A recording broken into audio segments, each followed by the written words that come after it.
Senado, si Senator Joseph Victor J.V. Ejercito. Isa pong magandang gabi po sa lahat.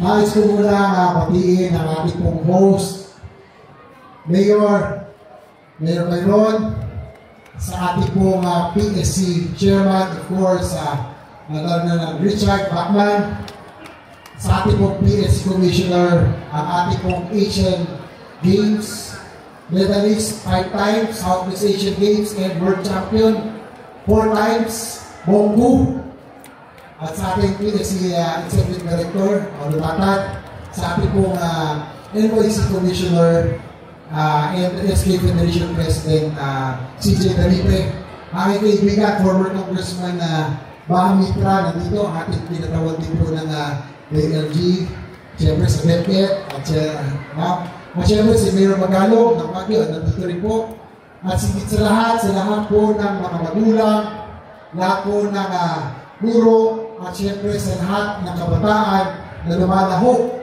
sa Batang Pinoy dito po sa Puerto Princesa. Isa po magandang gabi po sa lahat. Una sa lahat ay nandito po ako siyempre para po sumuporta sa magandang proyektong ito. Ako po ay hindi re-electionist, kaya po ako ay nandito. Hindi pa politika, kundi magsuporta lamang sa ating po PSC sa kanila po napakagandang programa, no, na talagang binubuhay ang grassroots program development para po sa ating kabataan. Importante po ang Batang Pinoy, dati po dito alay, panahon niya ang Bonggu, no? Napakarami natin na naging mga world-class athletes sa katunayan. Si Heidi Diaz ay produkto ng Batang Pinoy. Si Carlos Yulo ay naging produkto rin ng Batang Pinoy. Sila po, dati po, parang imposible tayo magka-gold medal sa Olympics. Pero dahil sa grassroots development, nagkaroon na po tayo ng gold medal sa katauhan ni Heidi Ling at ni Carlos Yulo na produktong Batang Pinoy. And for this, I commend the Philippine Sports Commission under the leadership of Vicky Bachman. Siyempre, nasa lista yan tulad ko, champion din, di ba? At maganda nga po ang ating mga PSC Commissioner, mga athletes talaga, naintindihan nila kung paano mag-develop ng mga athletes. Sa mga bataan, masasabi ko lang, siguro, importante po ito, no? Yung matututo kayo ng determinasyon, ng disiplina, and more importantly, sportsmanship.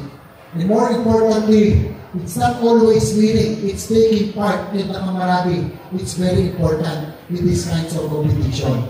Siguro bago ko magbukas, gusto ko lang iwanan ang mga dagdagan. No? Alam ko, ang kabataan na tayo tinuruan.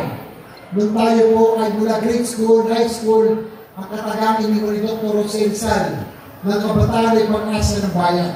Dagdagan ko lang, lagi ng isipin, naging sa puso at isipan ng Batang Pinoy, tayo ay maasahan. Hindi na tayo pag-asa kung hindi tayo ay maasahan. Isa po magandang gabi. Mabuhay po ang kabataan Pilipino.